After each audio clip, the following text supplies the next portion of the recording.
এই ভিডিওটা করার একটাই উদ্দেশ্য, মানে এর কাছে আইলে যত রকমের কথাবার্তা শুরু হয়ে যায়, মানে কেমনে আমার দেরি করান যাব, এটাই হলো তার উদ্দেশ্য। আমি ওনাকে জিজ্ঞেস করছি, ভাই সুবের এটা কয় টাকা পিস? এই যে এখনো কয়টা দেখেন, এ ভাই কয় টাকা পিস এটা কোন না?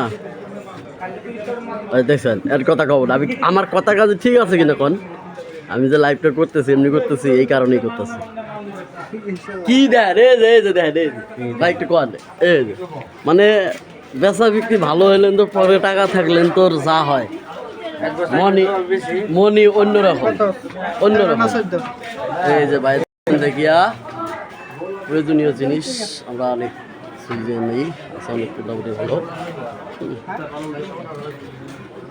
আপনি কইবেন না তাহলে? হ্যাঁ কইবেন না এটা? এটা কাম হতো ঠিক আছে।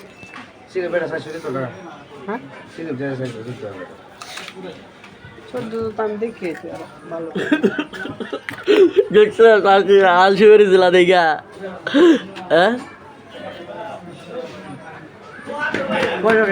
কয় টাকা দেখুন না করলে টাকা দেব না, হ্যাঁ না করলে টাকা দেব না, কয় টাকা দেখুন না ছিললে, হ্যাঁ 6 টাকা। আল্লাহ ছিলছি জন্য 20 টাকা, আর না ছিললে বলে 6 টাকা। তাই আমি ছিলিয়ে দিব, আমাকে কয় টাকা করে দিবেন কোন? হ্যাঁ আপনাকে একবার এরকম সুপারি দিব, কয় টাকা করে দিবেন কোন সুপারি? হ্যাঁ 2 টাকা পিস, তাহলে আমার লাভ 1 টাকা পিস তো ছিলতেই দেওয়া লাগে, ছিলা ছাড়াই 2 টাকা পিস। তো কি নাই তো পড়বো আমার 3 টাকা, কত পয়সা গাড়ি ভাড়া আছে না?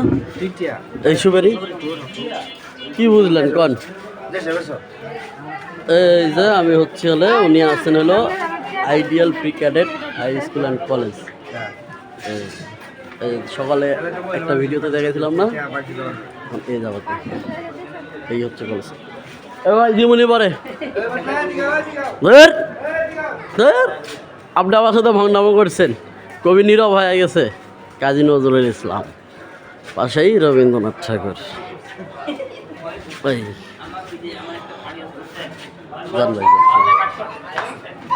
ভালো থাকবেন, বেশি লং হয়ে গেল।